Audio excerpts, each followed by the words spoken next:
I call to order this work session of the Knox County Commission for Monday, December 12th, 2022. Seated to my right is Vice Chairwoman Terry Hill and Law Director Book. Seated to my left is Miss Angie Nesbitt and Miss Kathy Daly with the Knox County Clerk's Office. Madam Clerk, please call the roll. Commissioner Lundy, Commissioner Durrett, Here. Commissioner Oster, Here. Commissioner Ward, Here. Commissioner Schoonmaker, Here. Commissioner Hill, Commissioner Lee, Here. Commissioner Beeler, Here. Commissioner Daly, Here. Commissioner Jay, Commissioner Frazier. Present. There are 10 members present. We have a quorum. I will look to Commissioner Oster to lead us in tonight's pledge. Thank you, Madam Chair. If everyone can stand, I actually have a special guest here this evening that's going to do the pledge for us, Captain Mickey Shelton. Attention, salute, pledge. I pledge allegiance to the flag of the United States of America and to the republic for which it stands, one nation, under God, indivisible, with liberty and justice for all.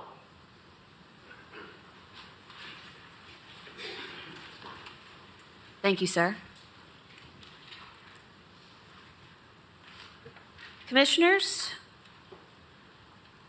tonight's agenda has the following additions, and that is just item number 3. There's one deferral, that is item number 34. Withdrawals include items number 13, 17, and 19.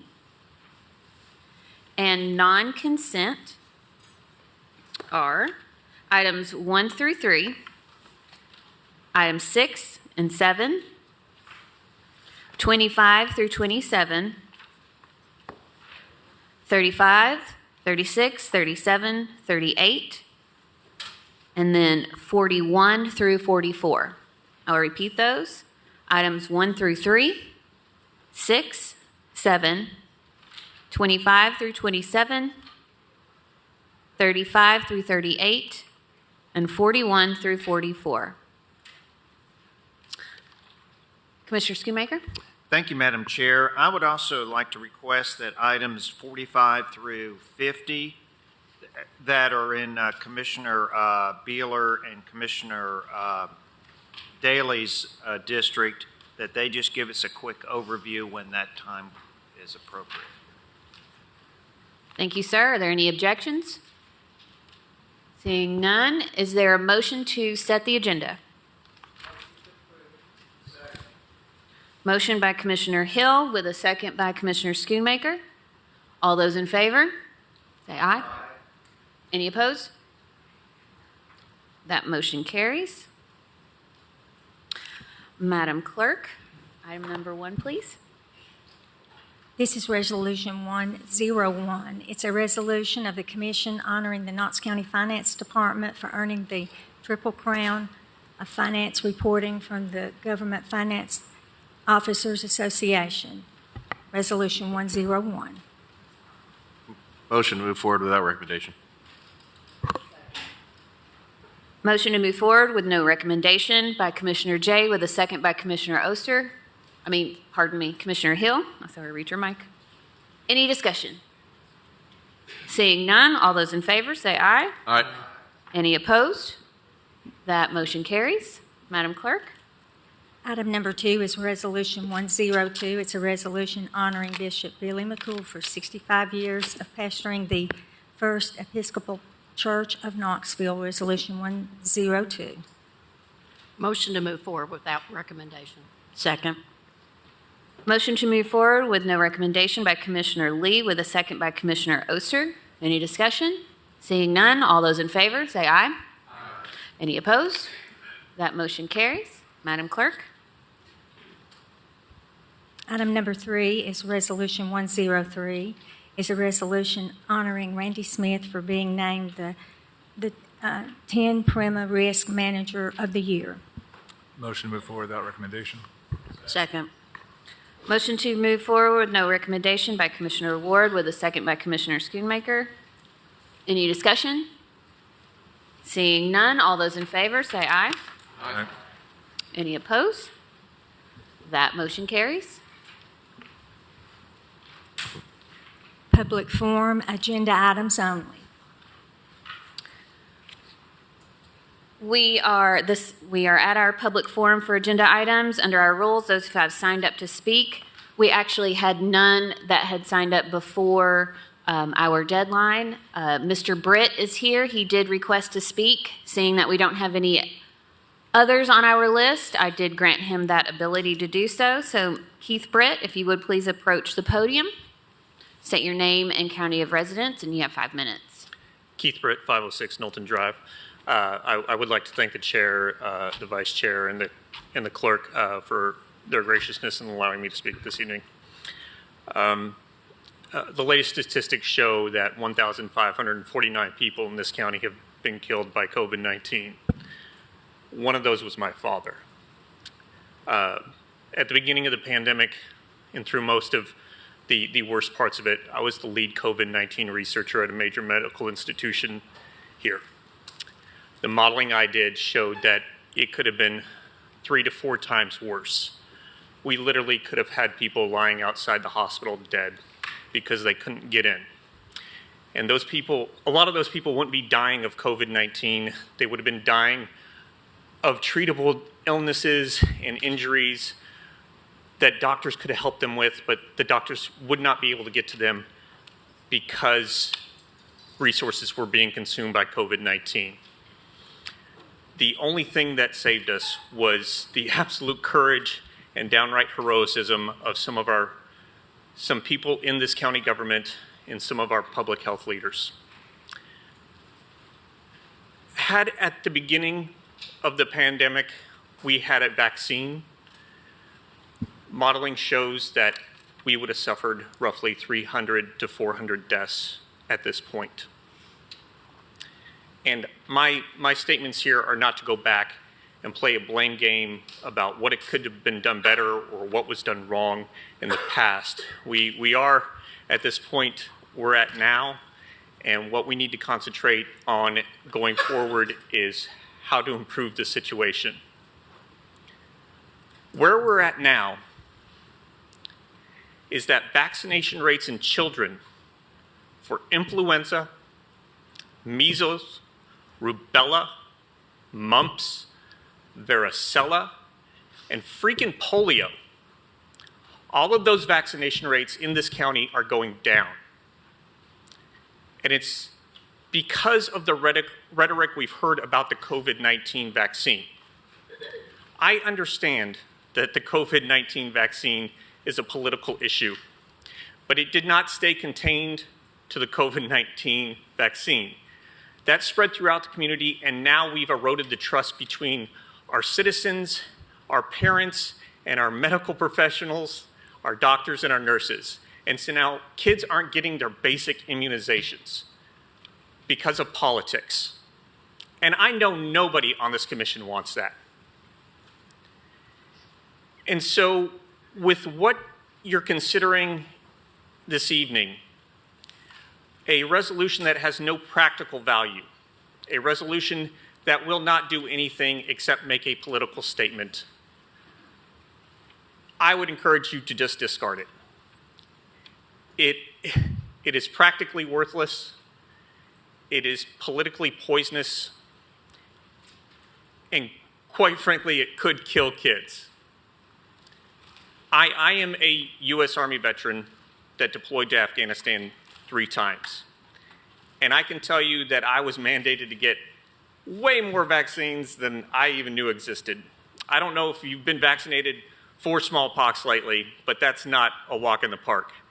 I'm pretty sure most of you have not been vaccinated for anthrax, but that's a 5-jab, very painful experience that I had to go through and was mandated because it prevented a catastrophe for our troops when they got abroad. So let's, in this rhetoric, let's put the future in perspective and figure out where we want to go and stop playing politics. Having said that, I'd also like to just point out what happened in Flint, Michigan with their water system was not a product of inadequate supplies or bad resources or bad infrastructure. That was a political issue. Let's take a look at Flint, Michigan, and realize we don't want Halls and Powell to become that. Flint happened because people moved too politically fast. Halls and Powell could degrade quickly because this commission doesn't move with enough speed. So please address that issue before it becomes a real-world problem. Thank you. Thank you, sir. That concludes this portion of public forum. Madam Clerk, next item. Approval of minutes of the previous meeting. Is there a motion? Second.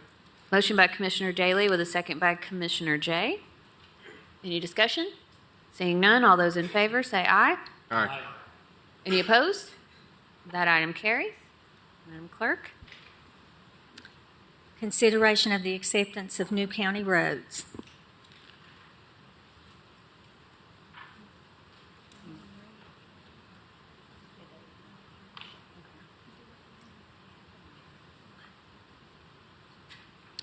Myrtle Ridge Lane, Izzy Mule Lane, Nora May Road. These are located in Hickory Creek Farms, Unit 1, District 6. Shallow Valley Lane, Rocky Slope Lane, and Green Parrot Drive. These are in the woods at Choteau in District 5. Green Crest Trail and Willow Bluff Circle. These are in the cottages at Governor's Landing in District 9. Motion to approve. I don't know why we need to move them forward without recommendation. Is there Second. to approve? Is there a second? Second. The motion is to approve by Commissioner Jay with a second by Commissioner Ward. Is there any discussion? Commissioner Frazier? Just a reminder to the body, this is around $221,000 of new roads. Thank you. Any more discussion? Commissioner Schoonmaker? I think the second from the bottom, we didn't say garden, we said green, possibly, just for the record.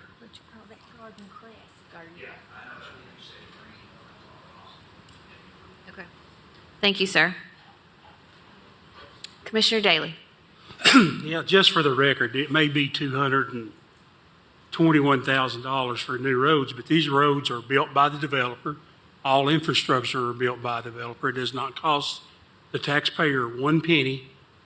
Yes, we may have to repave in 20 to 25 years, but the average home will probably pay $400 a year in taxes, so that will more than cover the time that paving has to be covered. But the public needs to understand that when a subdivision is built, the taxpayer is not doing infrastructure. Not one penny of tax money goes to infrastructure. It's all paid before by the developer. Thank you, sir. Any more discussion? Seeing none, again, the motion is to approve. All those in favor say aye. Aye. Any opposed? That motion carries. Madam Clerk? Line item transfers. Move to a motion to move forward without recommendation. Motion to move forward with no recommendation by Commissioner Jay with a second by Commissioner Schoonmaker. Any discussion? Seeing none, all those in favor say aye. Aye. Any opposed? That motion carries. Madam Clerk? Spread of record of the Knox County Mayor's order reappointing Ann Acuff to the Board of Commissioners of the Northeast Knox Utility District. Spread of record of the Employee Handbook of the Knox County Register of Deeds. Spread of record of the Employee Handbook of the Knox County Commission Office. All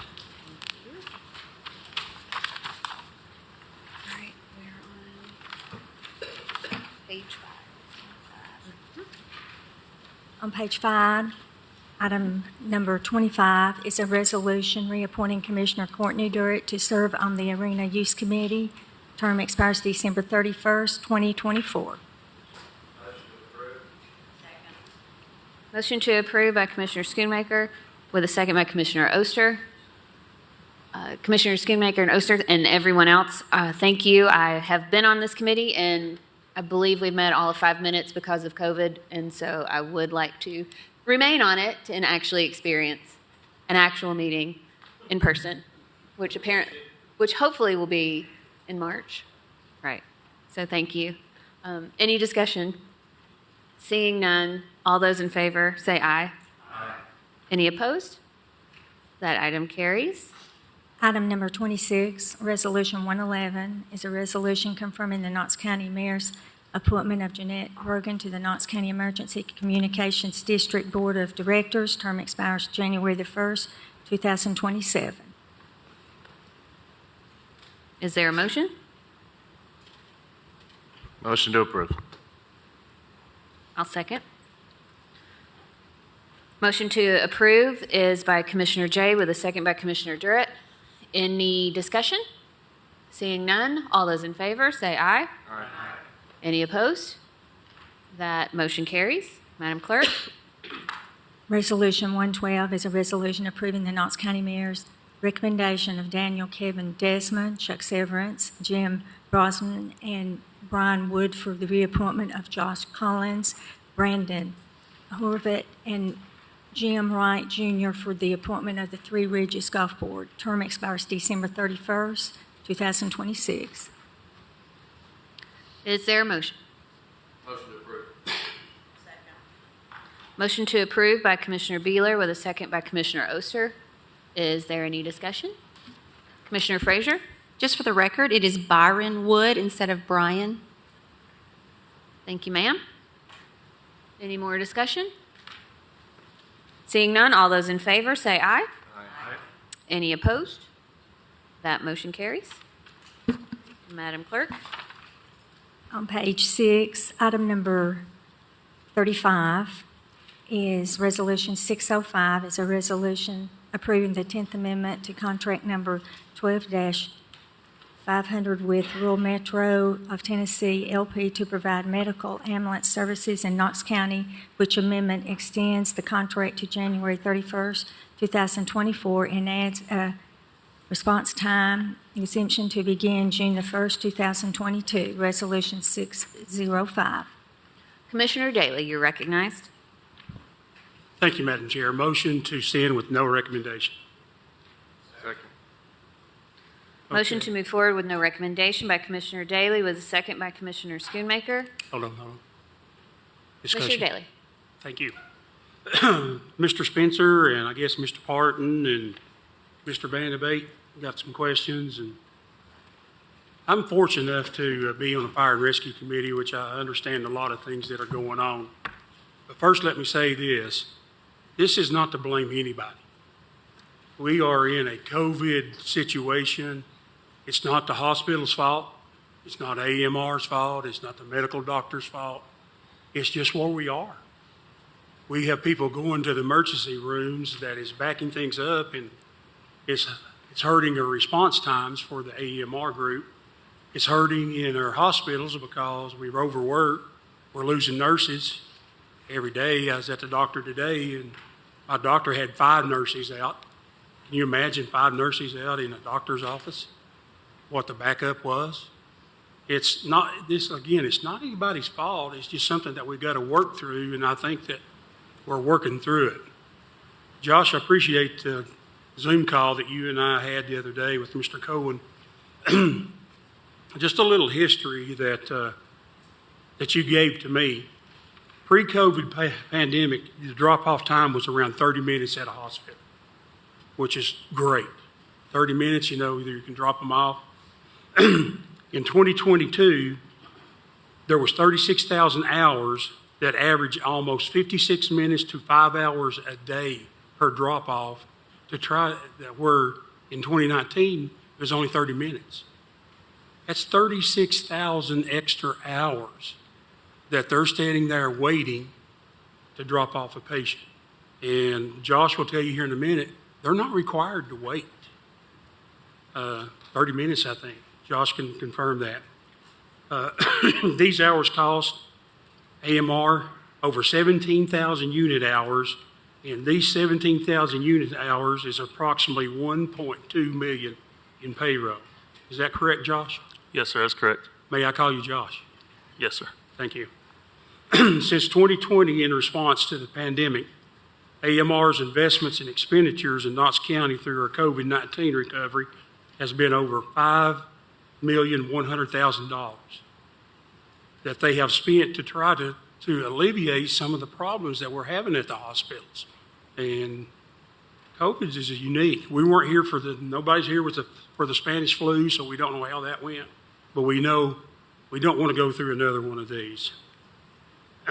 Josh has said that they have internally funded COVID-19 recovery and action plan to sustain and to launch a stabilized, current, and foreseeable challenge that affect the performance times. Some of the things that they've already done, Josh, staffing and training, you did $2.6 million in wage increases for the first responders. Is that correct? That's correct. That was in January of this year. And that's come without a rate increase. That is correct. $1.6 million in stipends and shift incentives to support and sustain the workforce. That's a lot of money. We're already getting close to that $5.1 million. $600,000 in recruitment and the retention bonuses for new EMTs and paramedics. So that's a lot of money just for retentions and recruitment. This is the one that I really like, and I've been fortunate to one or two of the graduations. $300,000 in training and certification of nearly 50 new EMTs through the Earn While You Learn program. Explain that real quickly for the public, what the Earn and Learn program is. Sure. Our Earn While You Learn program was launched actually several years ago, kind of pre-pandemic, to essentially hire employees that or folks that are interested in getting into EMS, and we basically put them through school and pay them hours worked while they're in school, hence the name Earn While You Learn, in exchange for an agreement to us to work for us for a certain amount of time. And this, I think in the last 12 months, we've put about 50 people through that program. And it does work, but when they're leaving on the back end for all the other reasons of COVID and others, it's hard to, we're kind of spinning our tires and not making a lot of traction. But it's an investment that we certainly believe is prudent and wise to make on our behalf. Well, anything you can do to help alleviate that is great. Excuse me. Infrastructure, innovation, and systems. You tell us what the quick response vehicle, or the QRV, I know what it is, but I don't know if anybody out there, if you hear the QRV, this is a quick response vehicle that AMR has set up. Yeah, and this board actually approved that amendment, I think, several months ago to the contract. But essentially, the quick response vehicle is we have 2 to 3 paramedics every day, and it's a quick, like a Tahoe type thing. I think it's a Ford F-150 actually. That they actually, go to the calls and try to eliminate whether or not have an ambulance, an ALS ambulance go to that scene, or if a BLS ambulance is appropriate for that patient.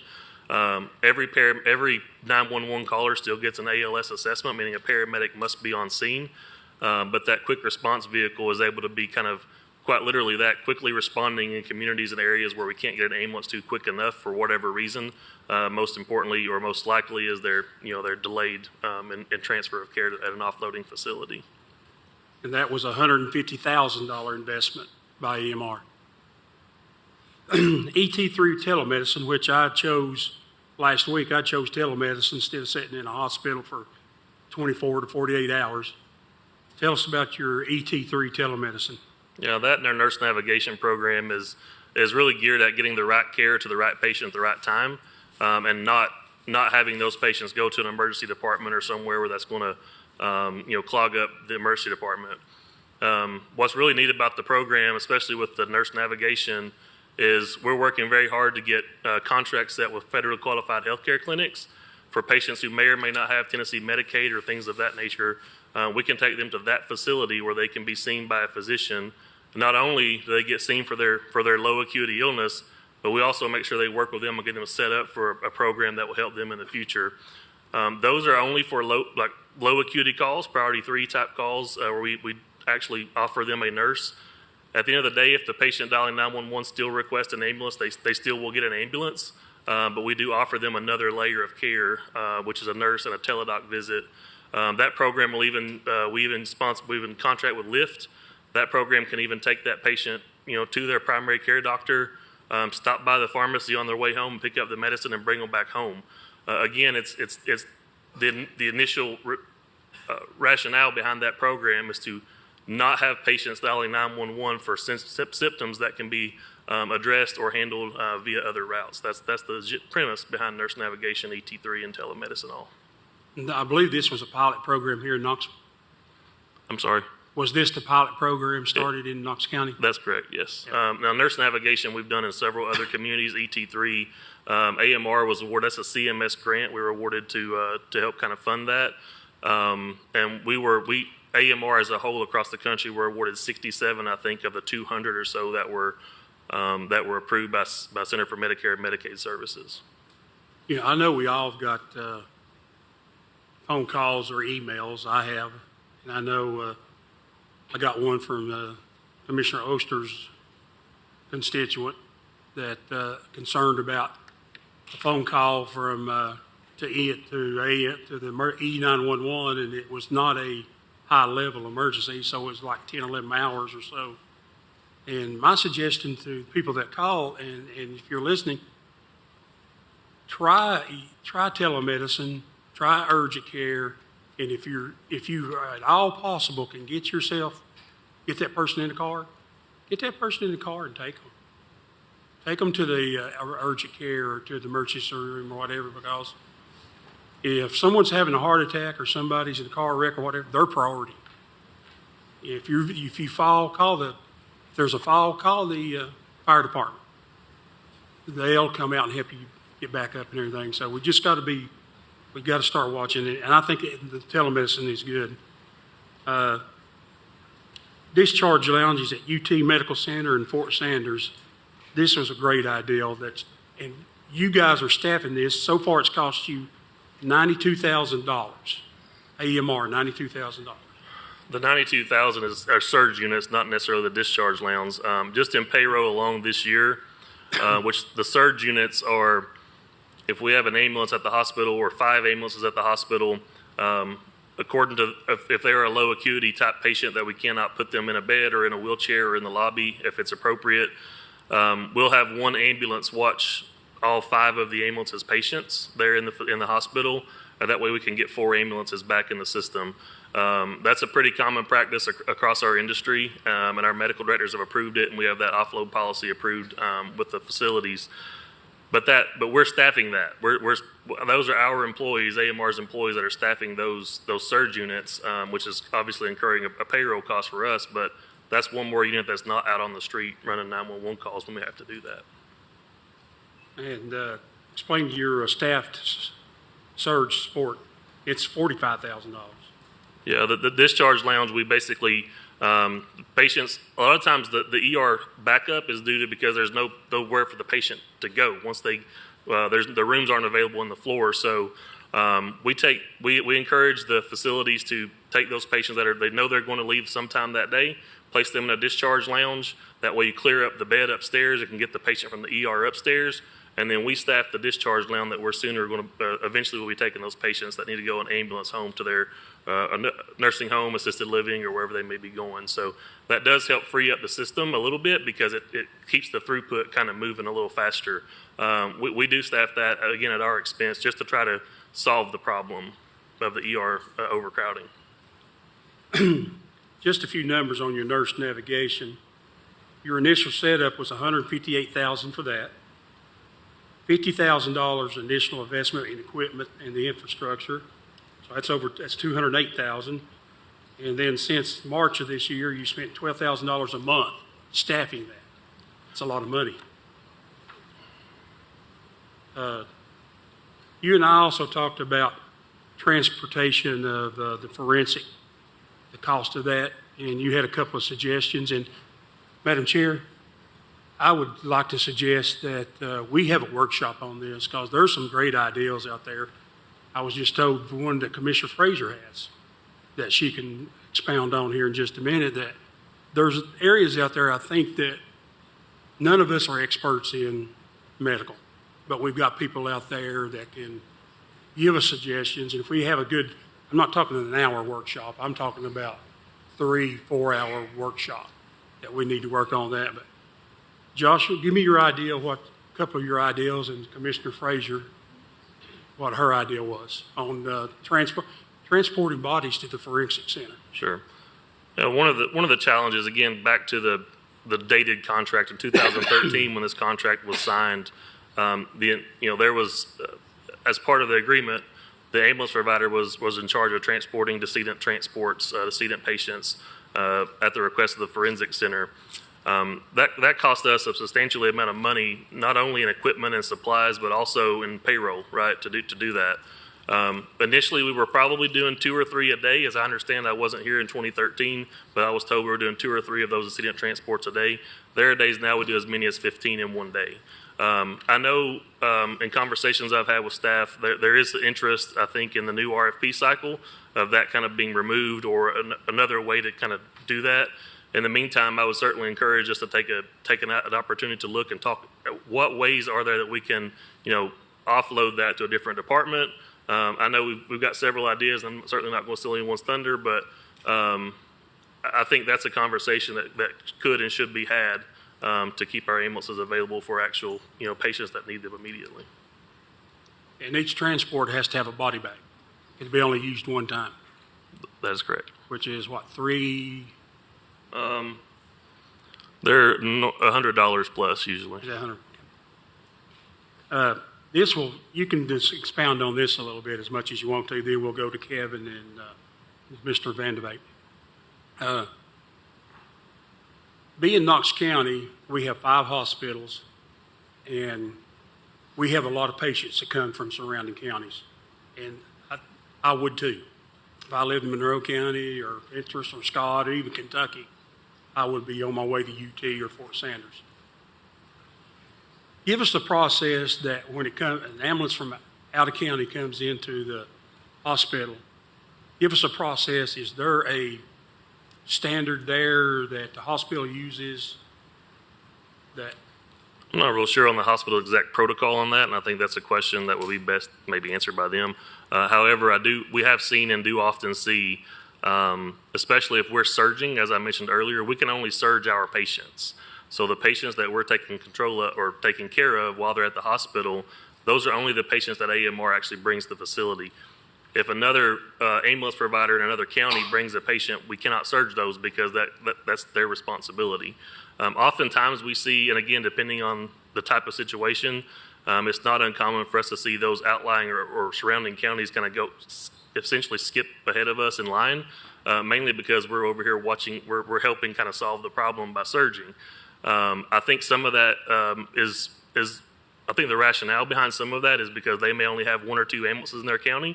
They may not have a hospital in their county. Again, I understand it. I think it's appropriate that they be coming to these facilities which we have wonderful care here in Knox County. But it does kind of put us at a little bit of a disadvantage when it comes to offloading our patients and getting ready for the next call if surrounding agencies are kind of getting treated with preference in the ER beds availability. Now, I will say, we do not typically have a problem at all. For those high acuity patients, those that are really, really sick, having an active heart attack, a bad trauma, there's beds available for those patients. They go straight back. Those aren't the ones that we're talking about here. It's kind of the in-between, those that kind of fall between the cracks, if you will, those fairly sick, but not sick enough to need to go into ER bed right immediately. Those are the ones that seem that we're having trouble with waiting. Some cannot sit in a wheelchair because they're bedbound, but they don't necessarily need to be in the ER at that moment. So we oftentimes find ourselves sitting with those patients, holding them a little bit longer than we need to. Like I said, shared with you, our average in the month of November was about 57 minutes total at the hospital with each patient. I've seen them as long as 5 hours and as short as 8 or 9 minutes, depending on the acuity of the patient.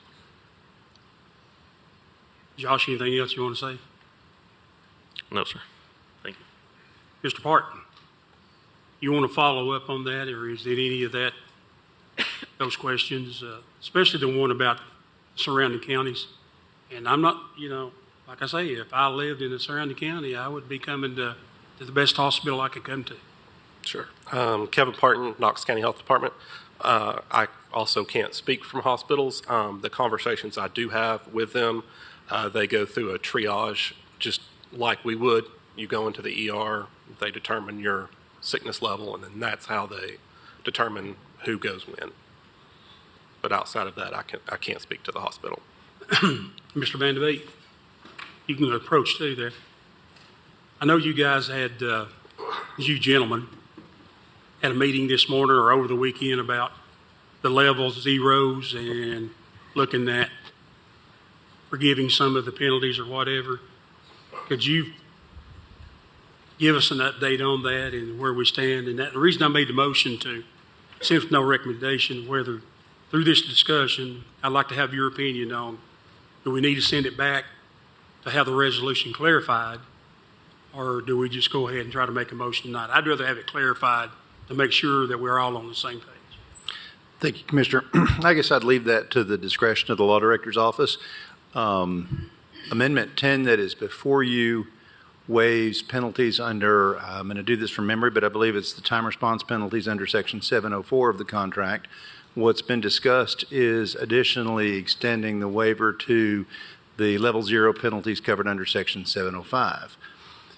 I think that with 704 already on the table, we would be comfortable with an amendment to the resolution simply incorporating 705, but again, I'd leave that to the discretion of the Law Director as to whether or not he considered that a substantive change. Did you hear that, Mr. Law Director? I did, and we have been going back and forth. We don't care about the policy, whatever this board wants to do on the policy, but getting the wording, because we're getting a contract in. Charlie Sturkey is our contracts. He worked hard on this. He says, I don't know what to do now because it's changing. So everything's been changing. So he just went to talk to Dwight today. And so we don't really know from the legal perspective. It's not the policy, it's the fine print. That's what So I think we need to wait till next week. Just leave it as no recommendation and then clear it up for next Monday. I appreciate the information on the back. Can you go over these are the penalty phases? Yes, sir. I'll actually, one of the great things about my job is that I get attached to really good work that's been done by other skilled professionals. And in this case, Mr. Parton had worked on that tabulated data. We were running through it in the office today for several hours. So I'll let him speak to it, but I just wanted to recognize, I think this is a nuanced and complicated process. And Kevin has done a great job, I think, putting this data in really approachable terms that are easier for those of us that don't deal with it on a daily basis to follow. So if it's okay with you, though, I'd rather he walk you through the data. It is, Kevin, and I appreciate all this information. The two things that I'd like to see is that the public, AMR has spent over $6 million on trying to solve this problem. And we've got fines here. There's no one out there, except for an airline, can lose millions and millions and millions of dollars and still stay in business. So the reason I brought all this forward is to, number one, what are the penalties and what should we forgive, will we be forgiving? And because if we don't, we're not going to have an ambulance service. I don't care who it is, Priority, AMR, Lifeline, whoever. We've got to do something here until we can get this new contract in place to where, and hopefully, the good Lord willing, COVID will go away somehow. So, thank you, Kevin. Yes, sir. So if we start with the amendment itself, Josh is correct in the bottleneck at the hospitals. So we crafted the amendment to try to take into account that. So if a hospital has a status of yellow, it would be his ambulance would be on hold basically from 1 hour to 2 hours. They can almost bet on that. If it were to go to red, it's a a 2-hour delay.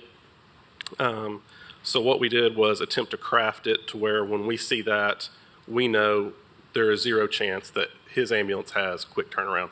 So if 3 of the 5 hospitals are at yellow or red, we forgive the penalties to that, including these level zeros that currently occur. So penalty structure in itself. So if you call 911, we basically have a time limit of 17 minutes. That's the goal, is for them to be there 17 minutes. And from 17 minutes to 19 minutes, it's $250 a minute as a penalty. And it progresses over and over again. Really, what we're here talking about is our level 0 penalties. So how that works. So all of AMR's ambulances are currently tied up. That's perfectly fine. But as soon as 911 gets a call, that's immediately a level 0, immediately a $1,000 fine. In the instance, which is a majority of the time, they will also not make their time limit as well. So that increases to $5,000 for each one of those calls. So imagine super busy hospital, incredibly busy night. Those can amass very quickly. In fact, in October, there were 237 level 0s. That in itself is over $1 million. They still respond to all those calls. It's just a matter of that initial call, there wasn't somebody there, so they immediately get penalized. So that's where the discussion of level 0s being eliminated has come into play. From a fine relief, if we look at Amendment 9, previously passed by the body, we waived $1.2 million worth of fines, and that was December through April of 2022. From an Amendment 10 standpoint, if you go with as we have it proposed now, we would forgive an additional $3.9 million worth of fines. If you were to amend the current to eliminate level 0s in their entirety, the total relief would be $4.3 million. That would go from June to October, and that would also move forward until January of 2024. That will be until the new contract Yes. is determined. Yes. And we currently have, we're finishing up the RFP process to have a consulting service come in. They'll survey the current system as it is and give us appropriate recommendations from like a nationwide standpoint. And when 3 of the 5 hospitals are below the yellow or the red, Yes, the penalty phase kicks back in. it does. Yes, currently it And does. Josh understands that it does. There's still a border, there's still a bar there that's got to be met. There is. And it's not a freebie, No. you know, but we have to do something right now to help, Sure. out. I want to see that we have an ambulance system for Knox County. Commissioner Schoonmaker and a couple of others that we've been, there's 2 things they'll tell you at the TCCA. You don't want to be in the ambulance business and you don't want to be in a fire business as a county. And I guarantee you we don't want to do that. So thank you very much, Madam Chair. Thank you, sir. Commissioner Schoonmaker. Thank you, Madam Chair. Director Pardon, again, I'm going to reference this document that you presented to us just prior to the meeting today. On the chart, the first part, the December through April, the $750,500 in penalties assessed, have those been paid? Yes, sir. And who receives those funds? I do. At the Okay, health and then department. does it go into your department's budget? Yes, sir. It goes back to the general fund, but yes. Okay, We budget approximately $80,000 a fiscal year in penalties. okay. And then in the second, no fines have been assessed or collected from June through October, is that correct? Correct. Okay, We've performed compliance as if Amendment 10 were to pass, so that's how I have what would be the proposed penalties to assess. excuse me, okay. And then is the paperwork that's in our packet, is that correct as of today? Or is that now going to change with this part here that you? The proposed with level 0 eliminated, that should be accurate as well. There's the possibility depending upon what the body does, it could obviously change, but these should be your numbers. Okay. And then the 2013 contract, has that actually been provided to the commission previously? I'm sure that it has, but I'm happy to share it with the body again. Okay, that'd be great. Thank Sure. you.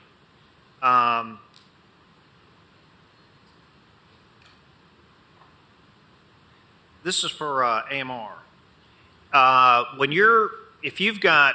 Since we've got 5 hospitals in Knox County, if 2 of those hospitals are in the yellow and the other 3 are not, does your dispatch, when a call comes in, send those to the non-busy hospitals if the insurance and all that can handle it? We recommend to the patients, first of all, it's the patient's discretion, whichever hospital they want to go to, that's where we're always going to take them.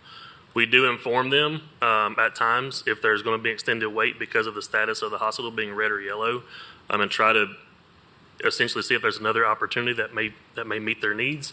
But overall, it's ultimately the patient's decision, but dispatch does let us know when a hospital is on a red or yellow status. Yes, sir. But the patient is not responsible for any of the additional fines because they want to go to that hospital that's in a yellow or red zone. Sure. Yes, that's correct. Okay, you guys cover that, all right? Okay, and then I just had a quick question for finance or procurement, but maybe Dwight could answer it for me. We postponed the consultant search till next month.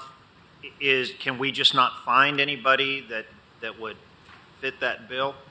Oh, no, sir. I think the process is going well. It's just the glacial pace of government. We have a review committee of 5.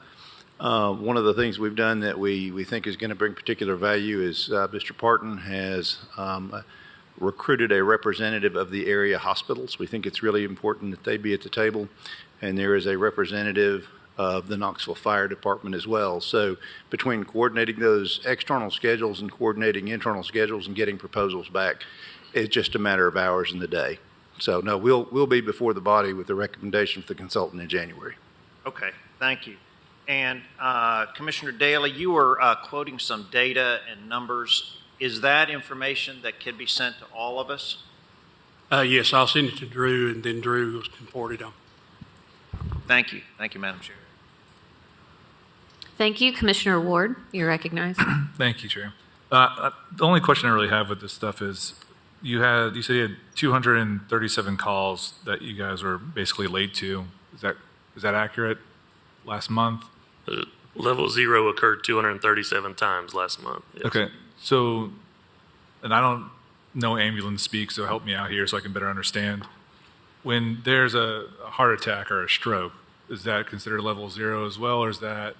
No, level 0 means how many ambulances we have available. Okay. So we're at level 0. So when there's a stroke, which is time sensitive, correct.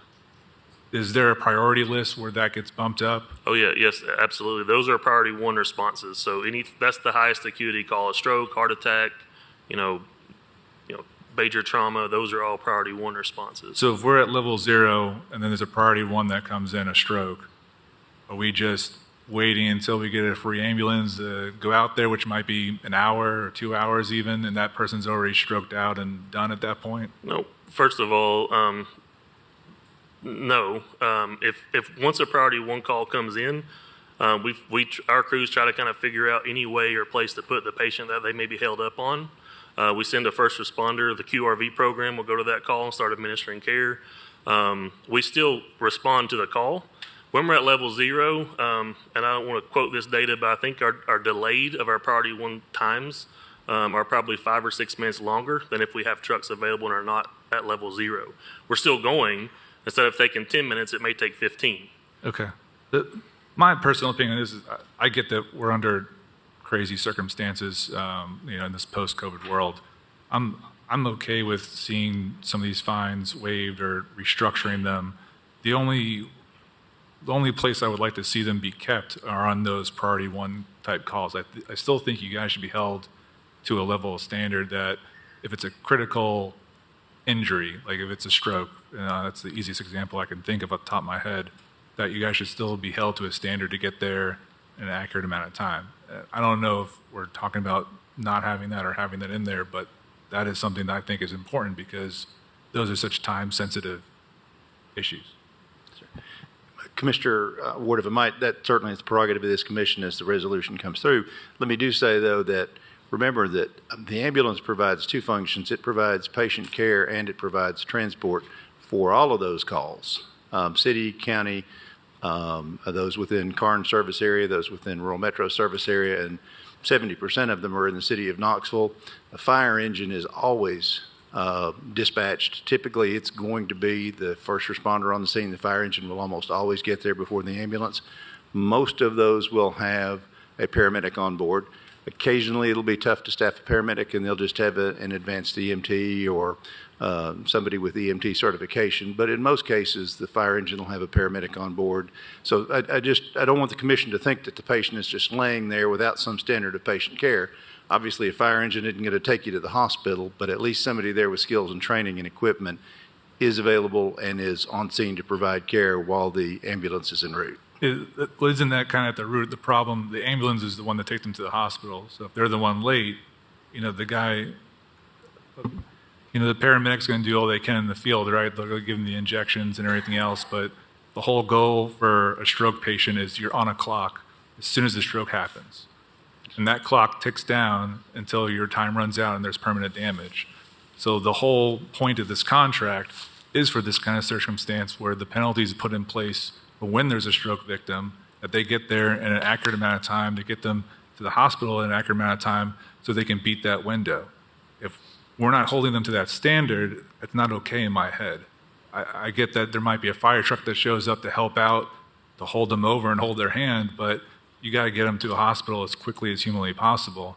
So in those types of circumstances, I still think there should be a penalty held because that should be the standard of care our citizens should expect from us. I don't think we should lax those situations just because they're having a hard time. I still think those situations are very real and we want to take them as seriously as possible. I'm not saying that they're not, but I still think there should be a standard there. I think it'd be our goal for all priority one patients, Commissioner, whether it's trauma, heart attack, stroke, whatever the event might be, is the fastest response and the fastest transport possible. So we don't disagree. It has just been very difficult under the circumstances that we have had and that they have had with multiple trucks on the wall. So that's why Kevin's model was predicated on 3 of 5 being at red or yellow status.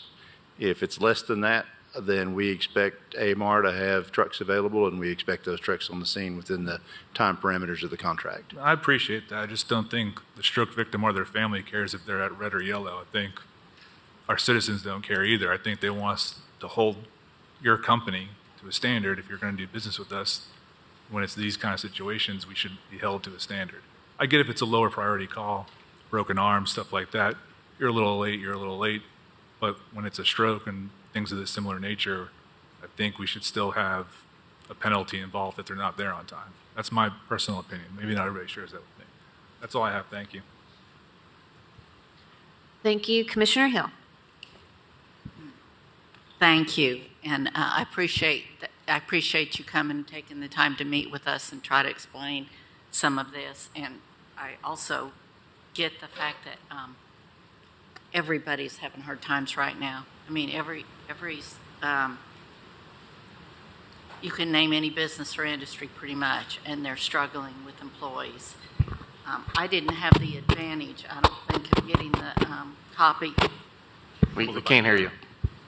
I didn't have the advantage, Commissioner Daly, of getting the copy of those numbers you were reading that AMR has spent on trying to improve the situation. Did I hear you say 2.6 million in salaries? And that's over what? How many months? Or That's an annualized wage adjustment, wage increase that we did for our staff. So that $2.6 million, that is annualized over the course of the last 12 months. Okay, so to be clear then, all of our first responders that work for you all collectively in Knox County, they're making $2.6 million more than they did this time last year? We invested $2.6 million into a market adjustment Some employees may have got 7 or 8%, some may have gotten 30%, but the annualized cost of that is $2.6 million. Yes, ma'am. Okay, well, thank you for helping pump that extra money Yes, ma'am. into us. And the 1.6 additional million in training. So did you double your training or triple your training? What made that number? If I remember as it correct, is? I think the 1.6 was due to stipends and bonuses and things of that nature. When we were certainly in the midst of our workforce difficult time, we offered multiple shift incentives, and we still do. Bonuses, night and weekend shift differential, all those things, and that was where that 1.6 million came from. I think it was. Okay. So given the significant investment that you have made, have things changed? Are response times any shorter? Are there more? Have you provided more ambulances actually available to put on the road? Yeah, I think it has gotten a little better the last couple months, specifically, largely due to some changes we made internally with shift types. We offered various shifts that we seem to be more appealing to the workforce. We have a more consistent scheduling program now to make sure we're working 24/7 to fill the ambulances. But there are days where it's difficult to find staff. There are days when we have plenty. One day recently, I think we had north of 25 ambulances on the road at one time. That's a great number in Knox County. We also had a large majority of them sitting at the hospital during that time as well, because obviously that's where they're going, and that's going to cause the delay to even bottleneck further. But we have seen some improvements in staffing. Again, back to the Earn While You Learn program. That's also helping with our recruitment retention efforts. So we've made substantial investments in solving the problem to the best that we can. I feel like we've offered and tried multiple different things to fix it. But right now, I think there's not a whole lot of things left that we can do other than what we're already doing and continue to do to solve the problem. And I do hear that, and I appreciate that you all have looked hard into trying to remedy it.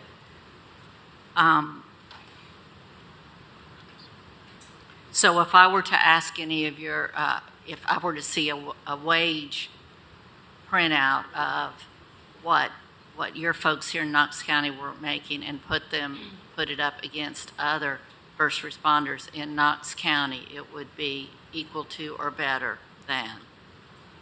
Is that correct? I believe so. I'm not 100% sure what the fire departments are paying, but I think we're one of the highest ambulance providers. We're one of the highest paid in the area that we're aware of, yes.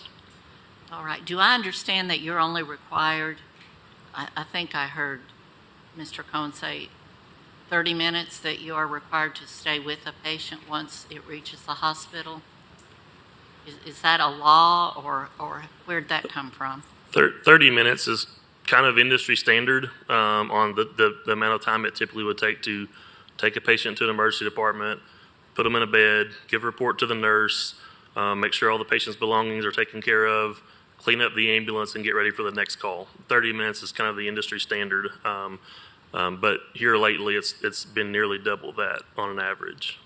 Is there any kind of a fee that that the hospitals pay to the ambulance service for any of this when you have an employee sitting there for 3 or 4 hours? No, ma'am. All right. Thank you. Thank you very much. Thank you, Commissioner Schoonmaker. Thank you, Madam Chair. Director Holden, you may be able to answer this for me. It's my understanding that there's a Tennessee statute that says that once an ambulance enters the hospital property, that is now under the jurisdiction of the hospital, that patient. Is that still correct? That is correct. That's Okay. a federal law. Yes, Okay. not state. It's federal then? Oh, okay, great. Okay, so based on what Commissioner Hill was saying, is there any other entity in Tennessee that provides ambulance service that's coming in to the emergency room, dropping the gurney with the patient on it, doing the paperwork for 30 minutes, leaving without the gurney, going to a central facility, picking up another gurney to be able to go on another emergency call. So you're not just sitting there. Since it's now the jurisdiction of the hospital's responsibility once you've entered their property. I'm not aware. I know the state does have a state-approved offload policy that many agencies do use. Basically, for a certain acuity of patients, they do have an offload policy. The problem is there's not always a bed available. So I'm not aware of any other agencies that are doing as you just mentioned. But if you left the gurney there with the patient on it, and then just picked them up at the end of the shift or whatever, or the end of the next day, you see where I'm going with that? Because it's their responsibility to work it in, correct? It's patient abandonment. That's not if it's the patient's the hospital's responsibility. So essentially, because of the problem, and I think this is the best way I can explain it, and pardon the simplicity, we could do exactly as you just mentioned. This is all hypothetical. Sure, yes. Yeah. I don't believe that's the best thing for the patient, right? And so, we all are here to take care of the patient. And at times, we could, depending on the acuity of the patient, essentially put them in a bed, a gurney, and give a report to the nurse and leave. The law does permit that. Right. But it feels an awful lot like patient abandonment to me. So we try to avoid that if at all possible. Okay. But then you go to Commissioner Ward's question where you've got a serious situation and you've got an ambulance sitting at a hospital that could be picking up that person at a reasonable time. And those are typically when we do the surge, when our patients begin to watch our own crew members' patients so we can get our ambulances back. That's usually when the surge units are deployed in that scenario. Okay. Thank you. Commissioner Frazier. Thank you, Madam Chair. Thank you, Josh. Thank you, AMR. You all have been a long-standing, really great community partner providing an essential service to our citizens, and I want to thank you for that. It's a sad and challenging time for all emergency service agencies as well as healthcare personnel. I live with one of those, so I kind of understand that you all are kind of stuck with trying to look at penalties versus patient care. Being in the business of patient care as a former healthcare administrator, it's very tough, especially now. And one thing that I keep hearing over and over again, and I know I said this to many of you that I've had the conversations with, it's time for the hospitals to come to the table and do their part to find a solution. What this body may not know is AMR did try to take a harder stance with some of our hospitals, and that just didn't go very well. We received a lot of phone calls because they are our contracted service provider for ambulance services, and so it does tend to fall back on us a little bit. However, I think our community hospitals could do a little better about coming to the table and actually having this very difficult discussion. As Commissioner Daly suggested, I can't take any credit. It really came from a conversation at the Fire and Rescue Task Force Committee meeting, just sticking around and talking to some of those folks who are current emergency agency partners, that maybe going forward, just a simple request that I had was that we look at carving out some of the components of what AMR does, and that is deceased transports as well as mental health transports. And maybe we have other agencies that we currently work with that can take on that responsibility. So that's something that we're going to look at putting in the forthcoming RFP, and hopefully that will alleviate some of those transports and free up some of the ambulances. That's really all I have. To Commissioner Ward's point, all emergency service agencies must retain some measure of performance standards. And I think that's what he's saying, is that we still want to retain a measure of performance. And I think we can find a compromise and come to the table, and that we can make sure that we are providing adequate services to our citizens, as well as keeping your doors open. So, Thank you, Commissioner Frazier. Is there any more discussion for this item? Seeing none, the motion on the floor is to move forward with no recommendation. All those in favor say aye. Any opposed? That motion carries. Madam Clerk, next item, please. Item number 36 is Resolution 606, a resolution approving the recommendation of the Mayor of Knox County, Tennessee, that Knox County's ambulance service agreement with Rural Metro of Tennessee, LP, AMR, be discontinued effective June the 30th, 2023, pursuant to the provisions of Section 803 of the agreement. Motion to approve. Motion to approve by Commissioner Daly with a second by Commissioner Jay. Is there any discussion? Commissioner Schoonmaker. Thank you, Madam Chair. Just for clarification, the mayor is saying that he wants to discontinue it of June 30th of next year. And in the previous resolution, you want to extend it till January of 24. Yes, sir. And if I could, Madam Chair, if the body approves the prior resolution, then we would withdraw this one. The 803 letter, this comes out of these conversations that we've had with Mr. Sturkey. The 803 letter becomes irrelevant if Amendment 10 with the extension to January 31st of 2024 passes. So if we could actually just defer this to next week with that recommendation, we would appreciate it. If Amendment 10 with the extension does not pass, then we would ask for an affirmative vote on this.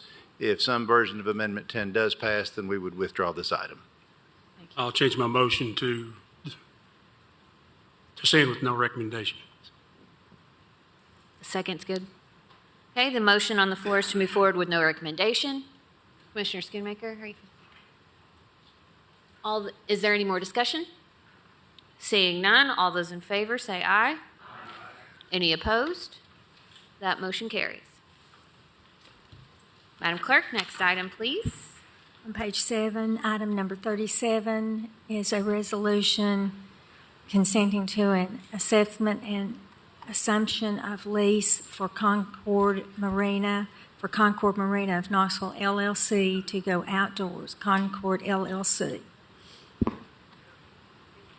Is there a motion on this item? Move to approve. Second. Motion is to approve by Commissioner Jay with a second by Commissioner Ward. Any discussion? Did Commissioner Hill pull this from the agenda?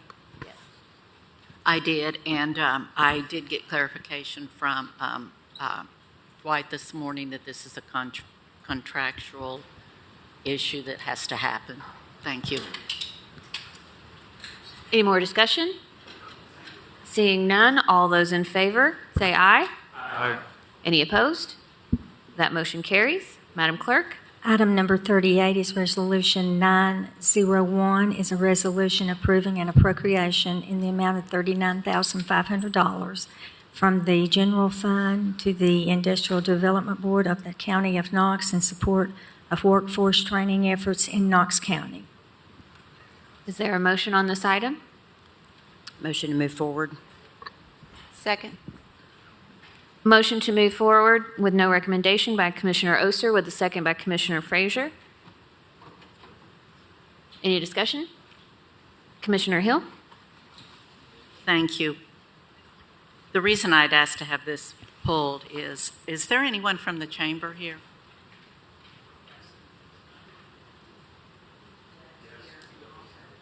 Oh, thank you. I didn't see you.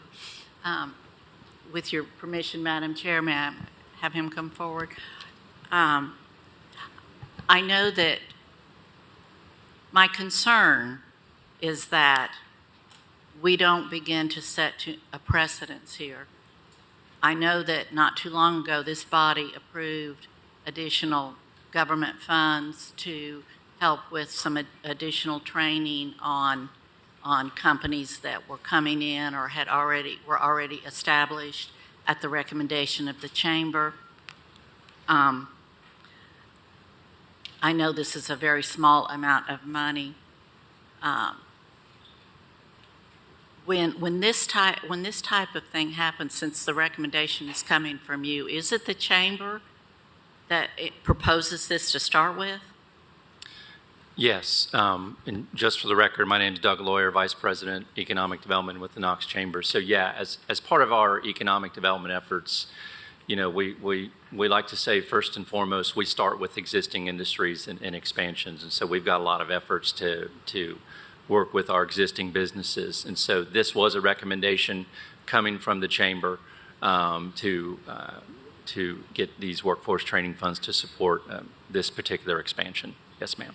So to be clear, do you go to the business and say, oh, if you all need more money, we'll ask county government for it? If you need money to train more of your employees? Well, really, the way we approach any expansion as well as a new recruit, and more and more the conversation is starting with talent and talent attraction and talent retention. And so anything we can do as a community to bring resources to the table to support companies that are looking to grow, that is something that we are wanting to partner with both with the county to support these efforts. So it's not like we go say, hey, we can get you money. It's the kind of the litmus test that we've been using is first and foremost, these are for projects that are paying above our county average annual wage, which today is roughly $57,000 a year.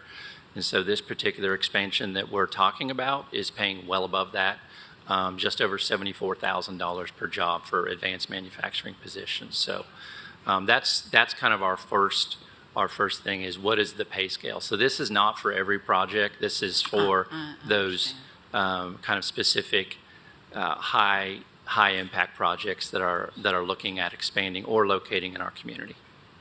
So as I understand, this is a company that's already located here? That's correct. So and I hate to be so blunt about this, but I do not want this to become a habit. I don't think that it's necessarily good practice once a business is with us. And I think that this body's very generous in TIFs and pilots and bending over backwards with trainings to try to get new growth and development here. I get that. We all get that. But I do have concerns when, after the fact, a business via the chamber is coming back and saying, well, if you will do this, we will do that. Especially a business that it's established. And I don't even know about this business. This isn't directed at this one personal business, but I mean, so if we say no, we're not going to approve this, then is the business saying, well, we're not going to pony up and train people for our business that clearly it benefits us to do it too?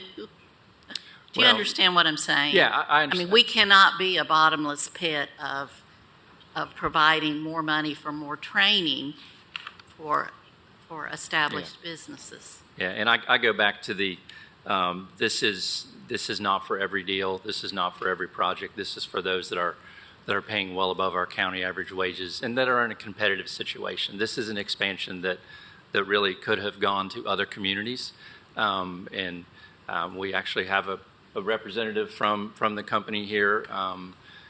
John Aaron Jones, who is the president and general manager, that maybe could talk a little bit about what training dollars, if allocated by this body to the IDB, could do to support that expansion here. All right, thank you. Hey, you're welcome to come forward. And Okay. again, I'm not against the idea per se, but I do have real concerns about coming back. And most people, their workforce, if it's your business, you take the responsibility of training your people for your business. So, Okay. yes, I'd love to hear what you have to say, sir. Okay.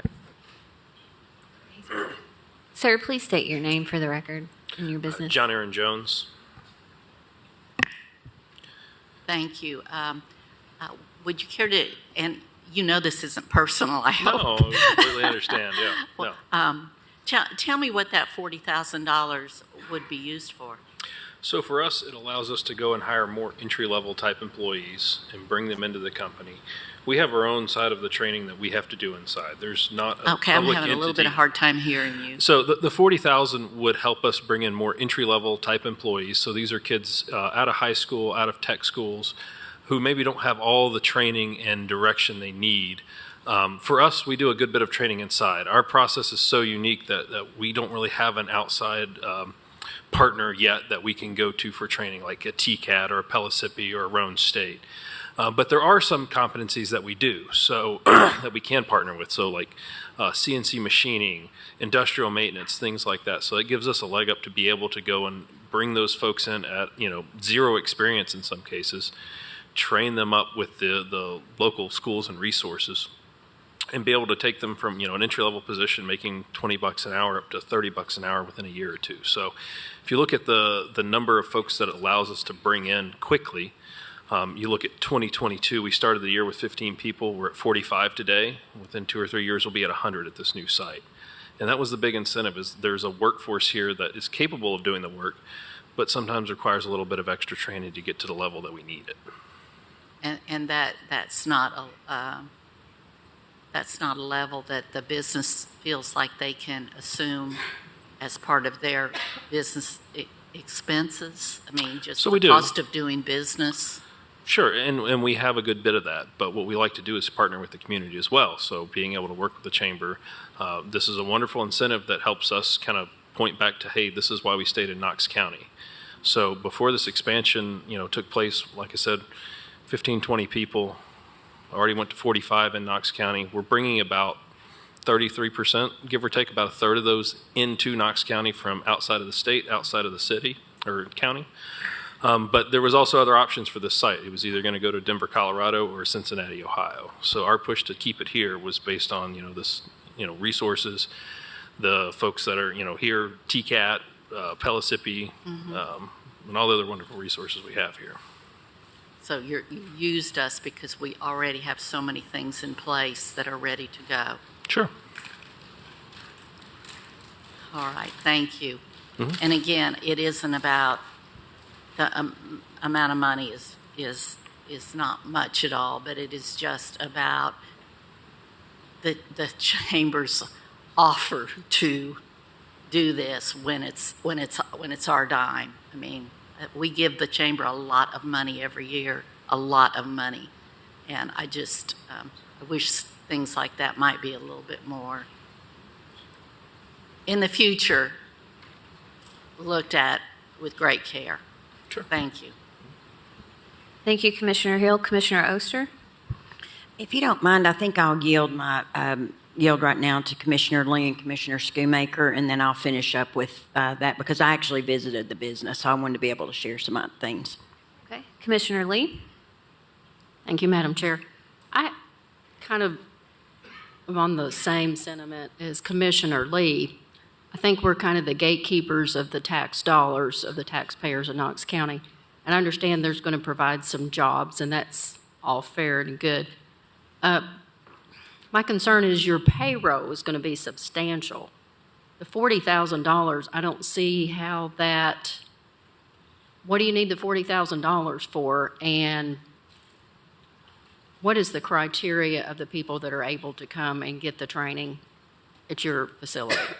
Sure. So we would aim this more at entry-level folks. So once again, kids coming out of high school, potentially coming out of a trade school already, whether that be a TCAT system or one of the local community colleges. So that's really where we'd aim the dollars. Not only that, but that's going to also kind of help us build those relationships as we reach out into the community. We've already worked with TCAT on a couple of students and a couple of projects, but we want to go further. We want to go into the community colleges. So it's not just about hiring technical labor. It's more about, hey, now we need to go after, maybe we need to set a kid back for an associate's degree or some sort of technical type degree in these community college settings. So that's where we would target the use of the funds.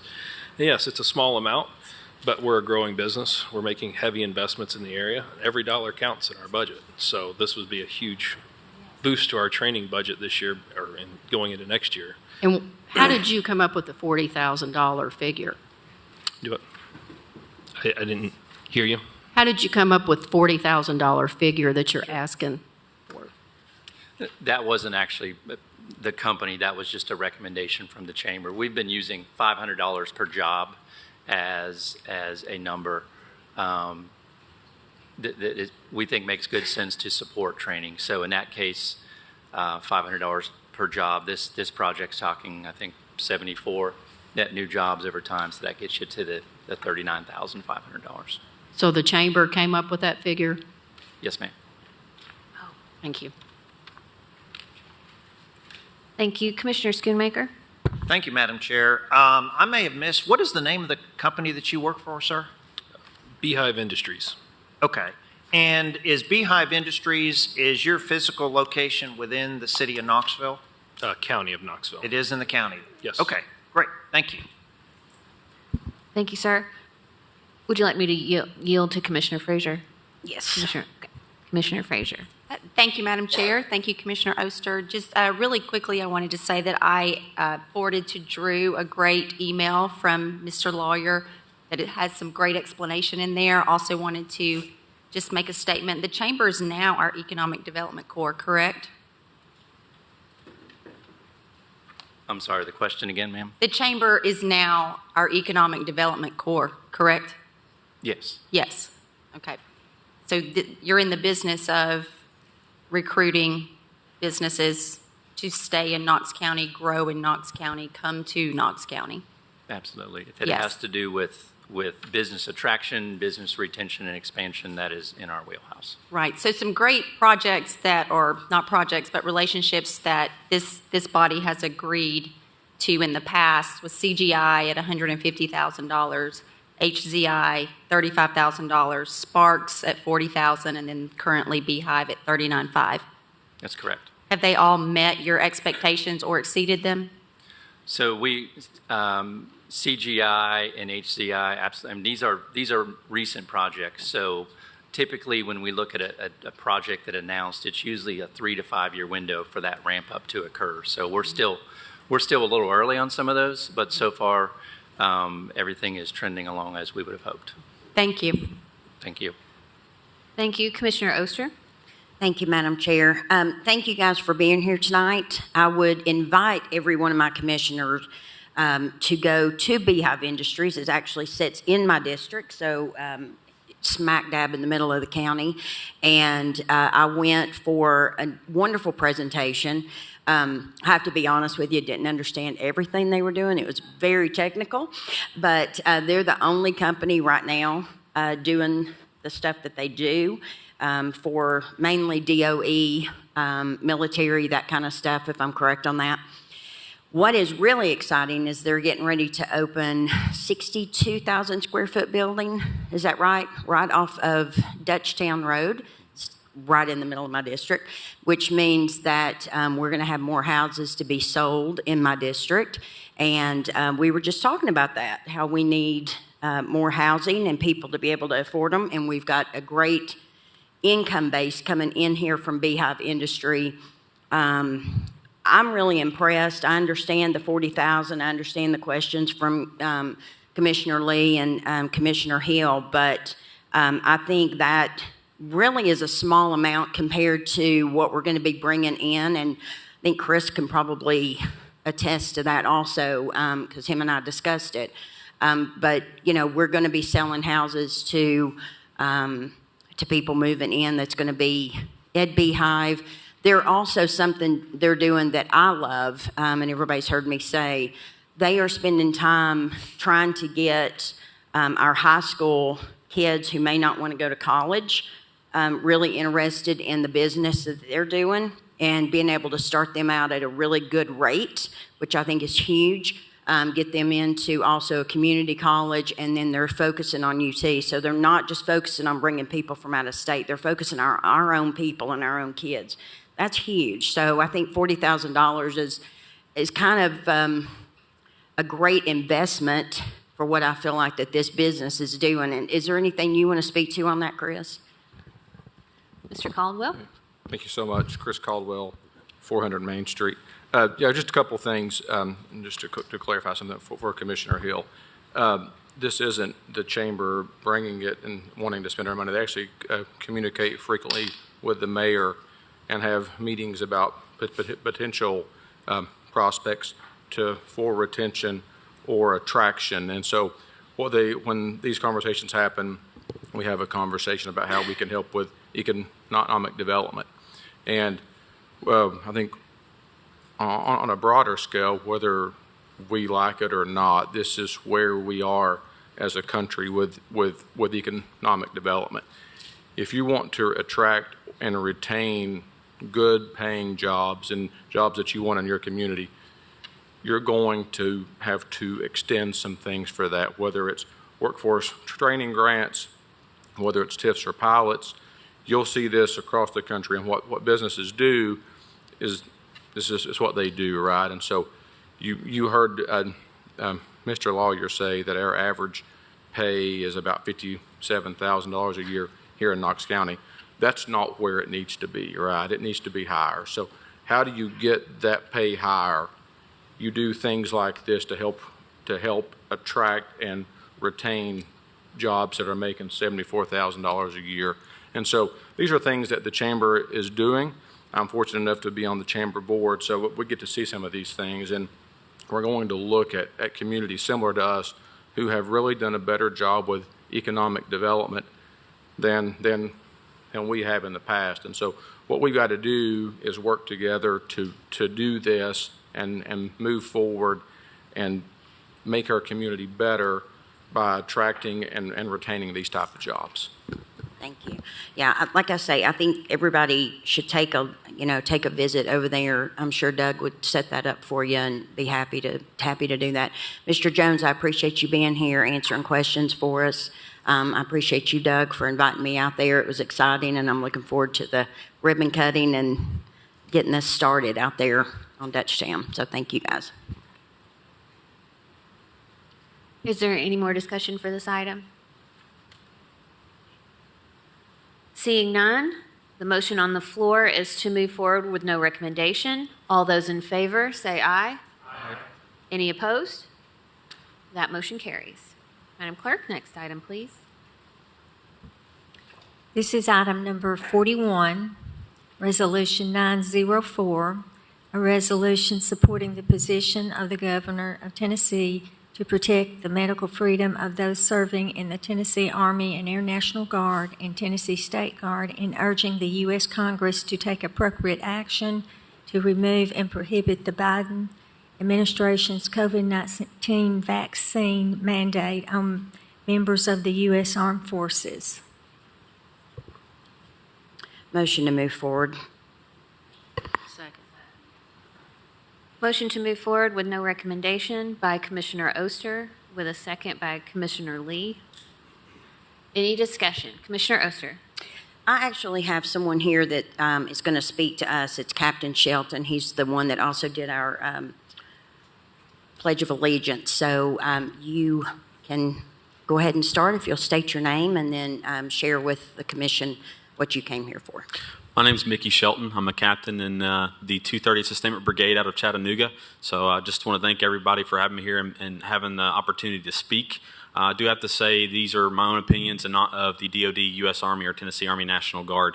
But thank you, Commissioner Oster and Hill, for sponsoring it, and also the mayor, Glenn Jacobs. Definitely appreciate that, along with some of the governor's team and himself, which he recently came out and signed with 20 other governors on this very matter. We've had to switch up the resolution a little bit because of the recent lifting of the mandate in the House for the National Defense Authorization Act. So we're very thankful of that. But where are we left right now as far as service members here in the Tennessee Army National Guard? I currently have soldiers after July 1st that were not allowed to attend drill because of the mandate. Some of these soldiers that are not legally allowed to attend drill because of that mandate didn't get paid. Some of those are single moms who may have had to use that as a portion of their grocery bill to feed their kids, maybe gas money to get to work, maybe potentially part of their mortgage. So I'll look out for my fellow service members, men and women in uniform. And it's very sad to me to see that they're still in limbo right now, even after that lift in the House. And I'm not here as a Republican, a Democrat, independent, libertarian, whatever. I'm here as a citizen, here to protect our rights. I know we get a lot of misconception that, service members, we sign the dotted line and we don't have any rights. That's absolutely misguided. That's not true. We get equal opportunity rights. We get reprisal rights, redress with our commanders, among many other things, protections under UCMJ. So we do have rights. We've always followed regulations. In this particular case, which has been ignored a lot, is Army Regulation 40-562, which is the Army's Medical Command Bible. In that, there's a table that explains that if you have natural immunity or antibodies, that you are not allowed, or you do not have to take that particular vaccine. So while we've ignored that this past go around during the pandemic, I'm unsure of. So we've ignored our own regulations. So I hear a lot of, we have to obey orders.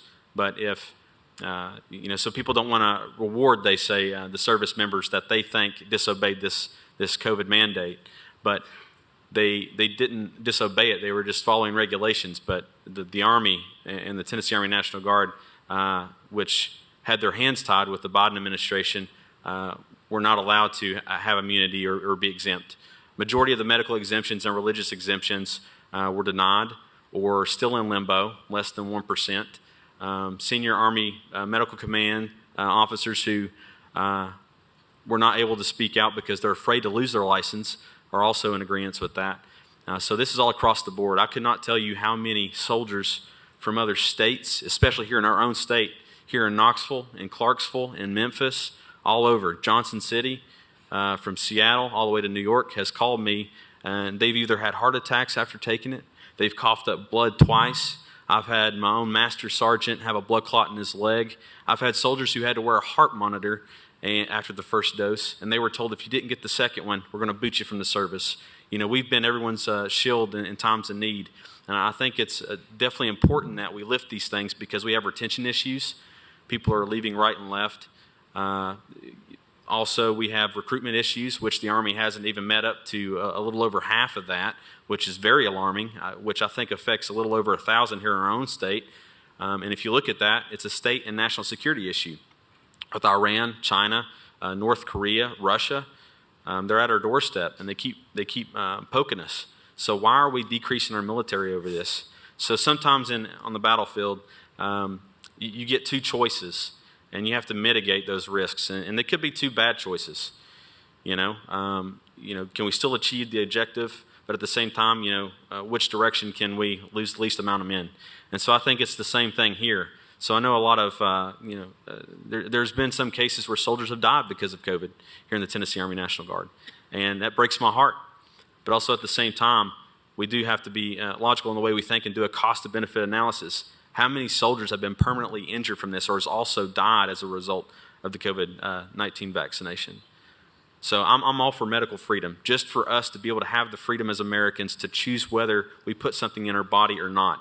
According to the Defense Medical Epidemiology Database, which is VAERS, but for the military, there has been several hundreds of percentage points of increases of Bell's palsy, myocarditis, pericarditis, infertility, hormonal issues, shortness of breath. I could go on and on. Some of those thousands of percentage points just since the mandate. I think it's proof in itself in that data, which I think is underreported.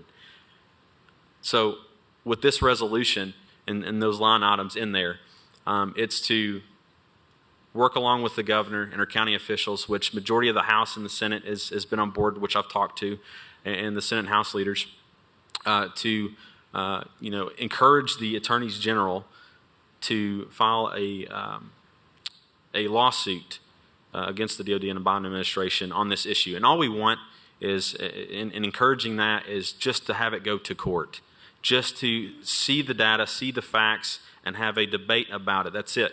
90% of these cases against the DOD now has either been won or there's stay orders now. Case in point, you look at Doe versus Austin. If you read pages 13 through 18, even the DOD attorneys cannot refute this evidence. And I go on record in saying that. But again, I've never been anti-vax. I've always taken everything that the military has given me. And I wish I would have known that when I had to get the anthrax shot before going over to the Middle East. I I didn't. I was a little antsy about taking it in the beginning, and then I had to go over there, and I took it anyways because I wanted to serve my country. I come back, and now I have vitiligo and autoimmune issues. And there's a reason why the first round of those doses and those lot numbers on anthrax, when it came out, was new. But it was supposed to protect. It was new, but we trusted. Now, people with those first round of lot numbers for anthrax has something called the Gulf War syndrome. And they're getting 100% disability, no questions asked. You just have to give it time to see the side effects of those. So there's no data hardly at all on this stuff. And why it's being suppressed and why people are being kicked out or booted for their whole livelihoods. I've heard of cases of soldiers committing suicide over this. Myself included, 11 years in. I've talked to majors up at Joint Force Headquarters, 19 years in. And now they can't pass their education benefits to their kids. They fought in so many deployments, spilt their blood. So I'm not trying to make this into a political thing. I'm just looking at the lives of my soldiers, my fellow servicemen and women. I care for everyone in this room. We've taken an oath to defend everyone here. So think about it. Whether it's natural disasters, floods in Kentucky, tornadoes in Nashville, whether it's fires in Gatlinburg or hurricanes in Florida, or a pandemic, we respond to those things, or even riots in D.C. We have to respond to those things. So without us, and we decrease that force, and with an ever-encroaching enemy across the sea, what are we left with? We're left in a dangerous position. So just keep that in mind, and I hope that you will pass this resolution, and we could stand together. I do believe this is a bipartisan issue, so I do really advocate and hope that I could have your support in this. Not only would I be very appreciative, I think all of my servicemen and women that I serve with would be very, very appreciative of that. But if anybody has any questions, I wouldn't mind taking any. If not, I appreciate the time to speak. Thank you. Commissioner Oster, do you have anything else to say, or would you like me to come back to you? Just come back to me. Commissioner Daly. Thank you, Madam Chair. Commissioner Oster and Hill, I would like to be added to this, and I would suggest that you make a motion to approve.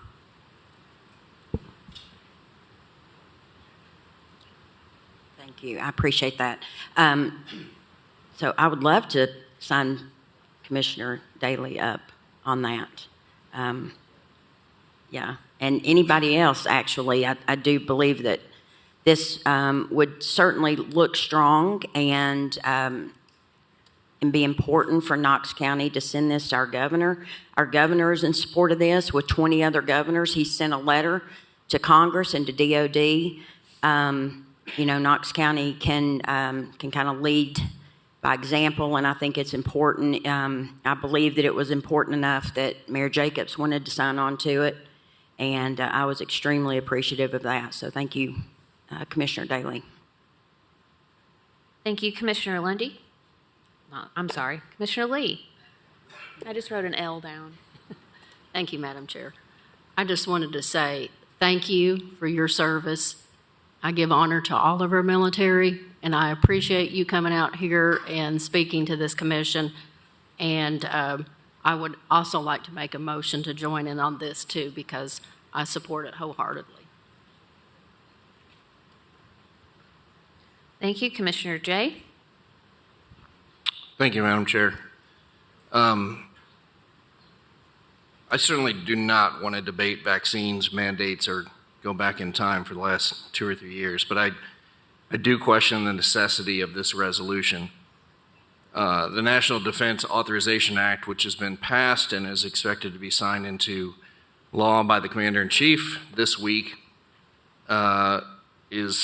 removes any COVID vaccine requirement. This is going to happen likely well before any vote from us. I challenge this commission to think about what is our role and responsibility. This is not something that's in our purview or our roles and responsibility as Knox County government. This is a federal and state level responsibility. It's unnecessary. Things are moving. The purpose of what you're trying to achieve has already been done or will be done in a matter of days.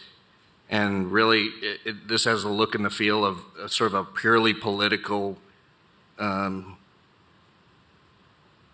resolution that has virtually no legal teeth or responsibility and what our charter says that our goal is as a commission. So I think it ought to be removed or tabled. I don't think it's necessary for us to take action on.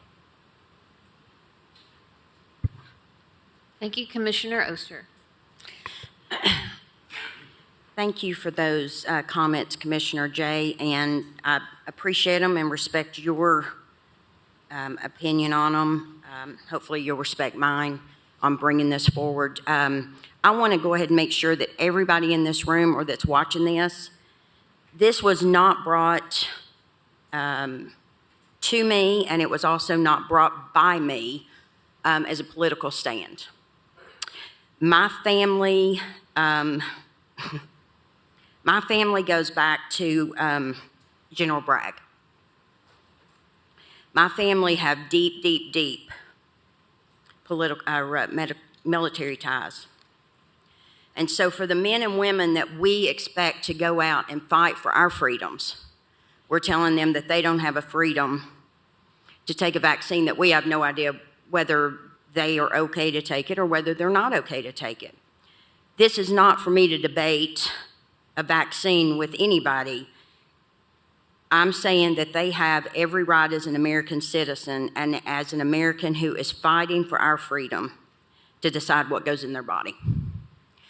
So I take umbrage at the fact that it's even talked about being political, because it's far beyond that for me. I don't like to hear that we have men and women having heart attacks and strokes and they can't do their job anymore. I might not have any purview federally or statewide, but I'm going to stand with the people in District 3 that could be Tennessee National Guard or fought in our military. I'm going to stand up as their commissioner. And I brought this forward because I feel strong enough about that they need to have the respect that we can show them. And as a commissioner in Knox County, that's what I'm going to do. And anyone who wants to sign on, thank you, Commissioner Lee. If you don't want to sign on, I completely understand it. But I wanted to make sure that it was on record that this has nothing to do with politics. This has to do with what I feel personal about this. And I appreciate Captain Shelton for coming here. I appreciate the people in Jefferson County who brought this to me, that's actually been reworded with the help of Jill and Mr. Moyers, and also Governor Lee's legislative liaison, because even he said that it does have teeth for Knox County to stand up and back Governor Lee. And so that's what I'm going to do. And I would just ask that you support that. Commissioner Jay? Thank you, Madam Chair. If it's okay to respond, Commissioner Oster, directly. Sure. Okay. Commissioner Oster, I do respect your opinion.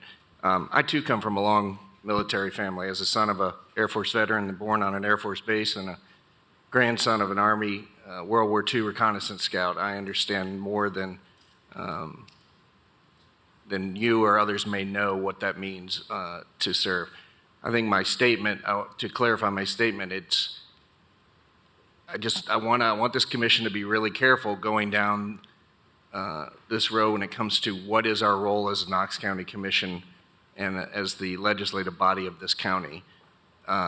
Policy or statements, resolutions like this that are not under our role and responsibility opens up the door to essentially having this body opine on virtually everything that happens on a state or federal or international level time and again. We've gone through this a couple times over the last 4 years that I've been around the commission.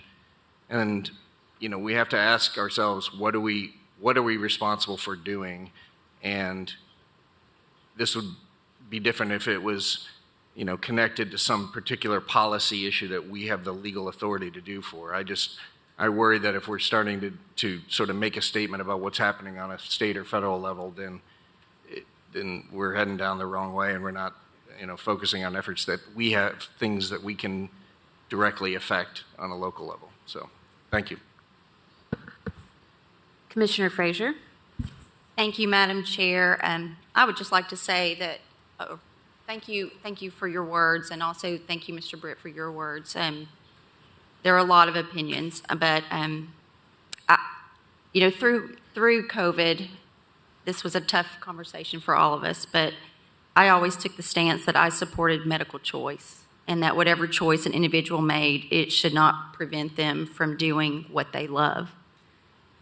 Now that I have a husband who is in the Air Force, I would want him to have a choice. And I wouldn't want that choice to keep him from doing something that he was called to do. And so I would like to leave that to the individual.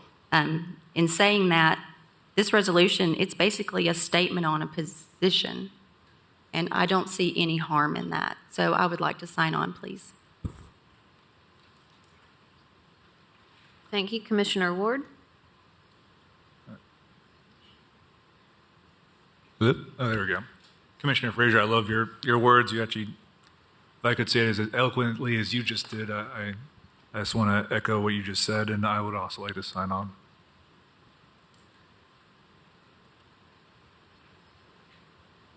Thank you.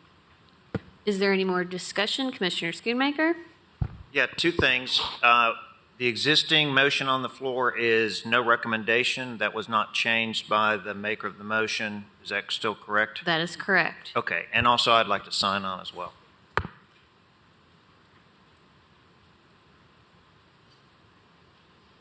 Is there any more discussion? Commissioner Oster? Go ahead, I'm sorry. Commissioner Daly?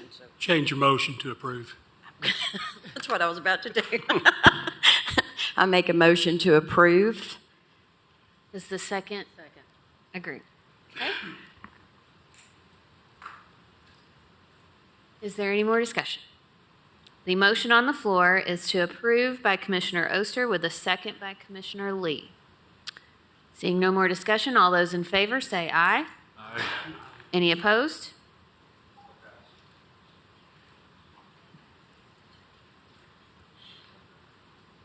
That motion carries. Madam Clerk, next item. This is item number 42, Resolution 905. Resolution of the Commission approving the Knox County Sheriff's Office Employees Merit System Rules and Regulations. Move to approve.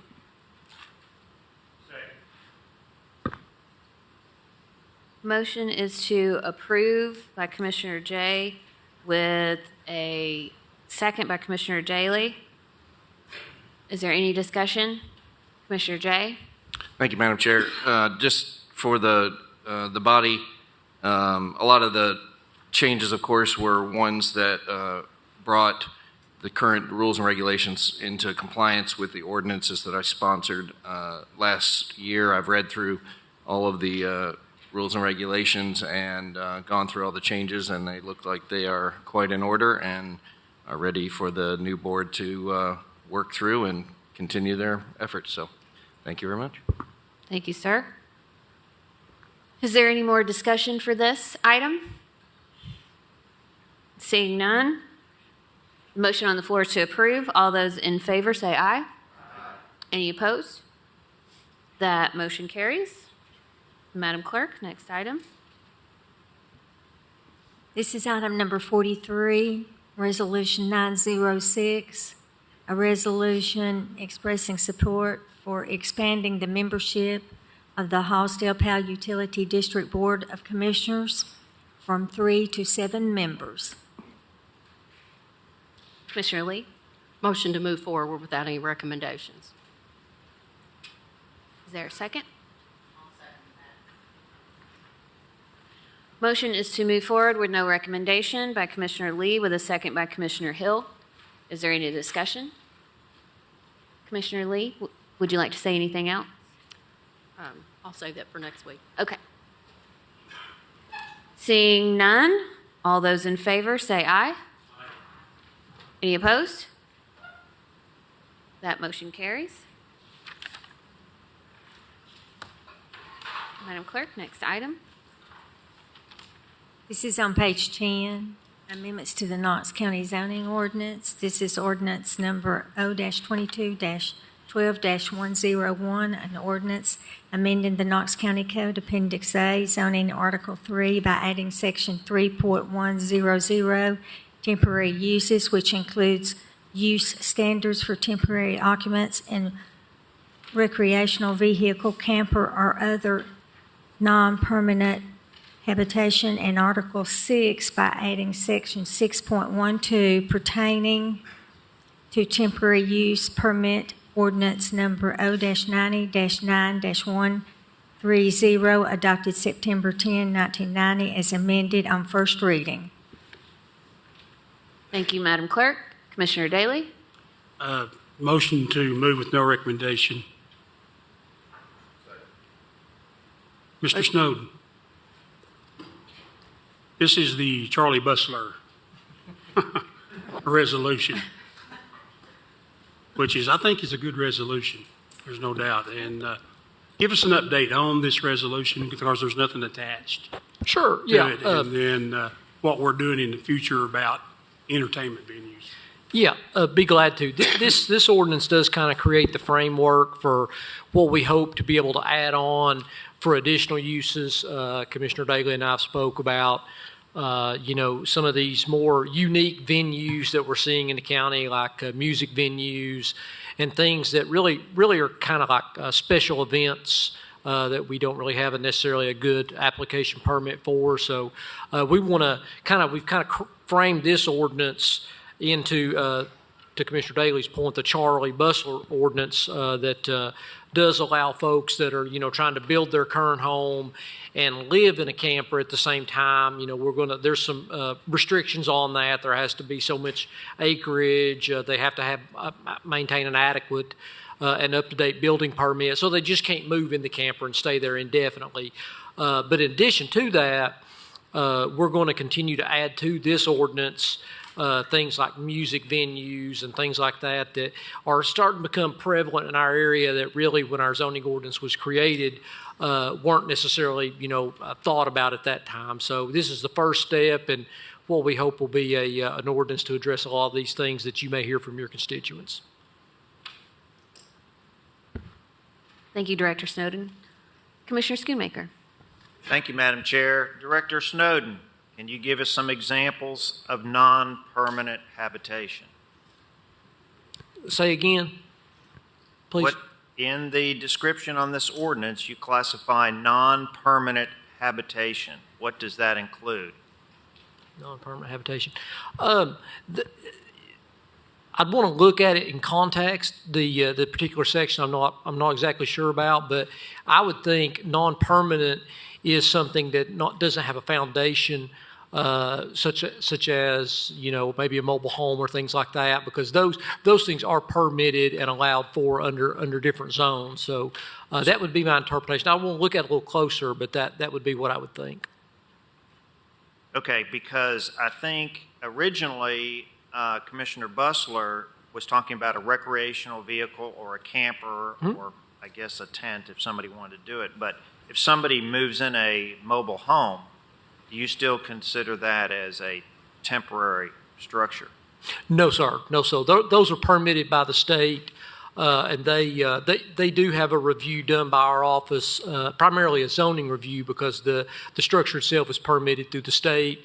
We would not consider those. We would verify the zoning was appropriate in regard to setbacks and lot intensity. Okay, but my question is, if the intent, I believe, of the legislation was to allow somebody building a home could have a temporary housing, whether it's recreational vehicle or camper there, to keep an eye on it. But my concern is when you say non-permanent, could somebody roll in a mobile home and then that mobile home not get removed once the house is constructed? No, because the zoning ordinance codifies lot intensity in regard to the size, so we can require that structure to be removed as well. I mean, because you're allowed 2 structures on 2 acres. So there would be, if they don't meet that lot intensity, we can require one of those structures to be removed. Okay. Well, I still don't think the intent was to allow like a mobile home to be delivered to the property while a home is being constructed. Correct. But I will check with the originator of this legislation. Yeah. And I'll be happy to discuss it further. I mean, that's something that we want to make sure that we get that done right and not create any unintended consequences. So just let me know, and I'll be more than happy to talk about that. Thank you, Commissioner Jay. Thank you, Madam Chair. Mr. Snowden, last time we visited this, if I remember correctly, you were concerned that there were a whole lot of gray areas and loopholes and ways that people could essentially skirt the system and codes and do exactly the thing that we were trying to prevent even today. Are you comfortable at this point, given the tightening it up and the reworking in the language, that your codes department can adequately enforce this? Because if there's even a sliver in that door, somebody will figure it out and it will be a problem.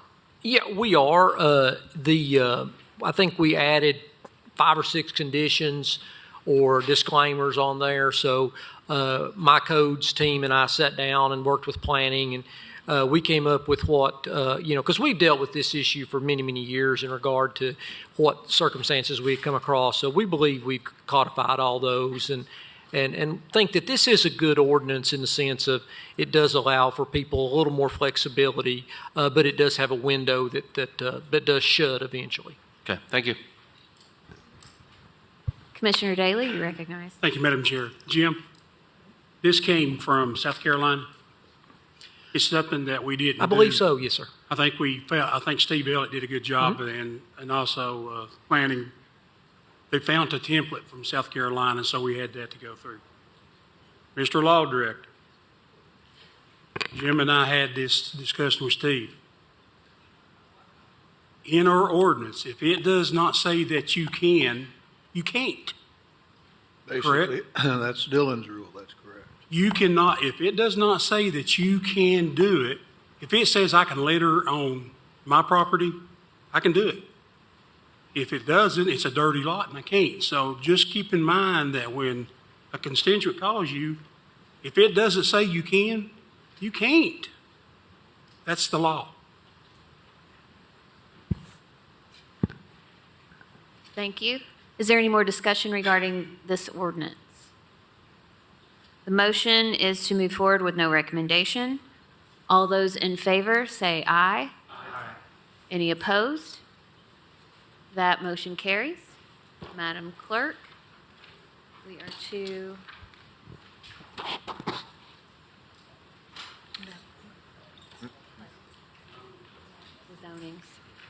the zoning portion, per the request of Commissioner Schoonmaker. Yeah, Madam Chair, could just the 2 commissioners, and I'll be glad on mine, to just kind of give this just a quick rundown. I think we start in District 9. District 9 first. Yes, thank you very much. Mr. Pruitt has got 4 acres on off of West Ford Valley, and it is in the growth sector plan to go to 2 per acre, and that's what he's requesting. So there will be a sector plan vote, and then there will be a second vote on approval of the 2 dwelling units per acre, and it fits in the surroundings. That's an 1.5 acre lot. You don't see 1.5 acre lots very much anymore on that. They're down to 1/4 acre maybe or so. But that's just update on that one. Okay. And then number 47 is actually in my district. The individual has 16.1 acres. He's just basically taking 1 acre, so he still remains in the green belt, and then just subdividing the 1 acre to 2 lots, and that's why it was on consent. So I guess 8th is next.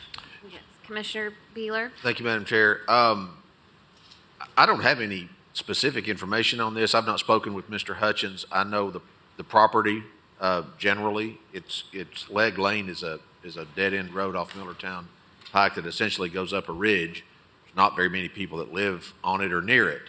It's a 3 acre tract. I've not been contacted by anyone opposing this, nor by Mr. Hutchins, so I'll make a call to planning tomorrow and see what the specifics that he's trying to do are. That's all I know at this point. Thank you. Commissioner Daly? Thank you again. The last one on mine is the Alcoa Highway Mixed-Use Development Area, which we've been working on, seemed like for 7 years. It has been approved through planning, and we've got to do something to Alcoa Highway there to get businesses to move in, because as much as the traffic is flowing better, it's not business friendly at all. So this is just a way to try to get a business friendly atmosphere back through the Alcoa Highway corridor. And I do have an announcement after we get done. Thank you, sir. Commissioner Frazier? Thank you, Madam Chair. Commissioner Beeler, with your permission, may I share what I know about your agenda items number 48 and 49? Certainly. Just letting everyone know, this is 3.06 acres from rural residential. There's difficulties with utility expansion. The streets are narrow. It does have steep slopes. The requested 2 dwelling units per acre could result in actually 6 dwellings per acre on this lot, which would be out of character and would add an additional 76 vehicle trips. So when this comes before us, I will not be supporting this. Thank you. Commissioner Schoonmaker? That's okay. Okay, we are on to, we have no one signed up for public forum and open topics. We are at other business. Per Rule 7, Section A of our commission rules, pursuant to the Knox County zoning ordinance, before the enactment of any amendment to a zoning ordinance, the commission shall hold a public hearing thereon at least 15 days notice of the time and place. Madam Chair, may I? Buzz, don't leave. Thank you. Sorry. So I'm going to set a public hearing date of January 17th at 4:30 p.m. prior to our work session if there are no objections. Thank you. Seeing none. Commissioner Jay. Are we on to announcements? Other business? Other business. Okay. Just a reminder to the commissioners and public at large, the Junior Commission Program applications are open now, knoxcounty.org/Junior Commission. The application portal will be open through December 23rd. Please encourage your constituents and any other juniors and seniors in area high schools to apply to be part of the class of 2023 Junior Commission, which will be announced second week of January. Thank you. Thank you, Commissioner Jay. Commissioner Frazier.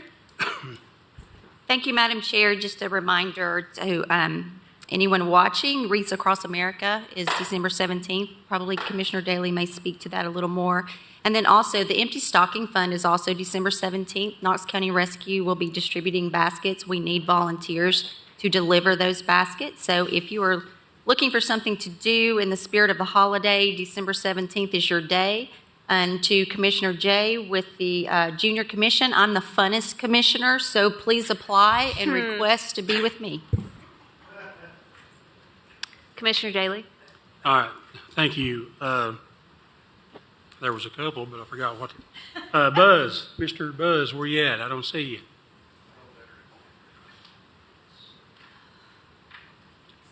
Here he comes. The man of the hour, the man of the month. Buzz, I do not remember the honor that you got at MAC luncheon. Can you remind me? Buzz Buswell, I've been a resident of Knox County for 40 years.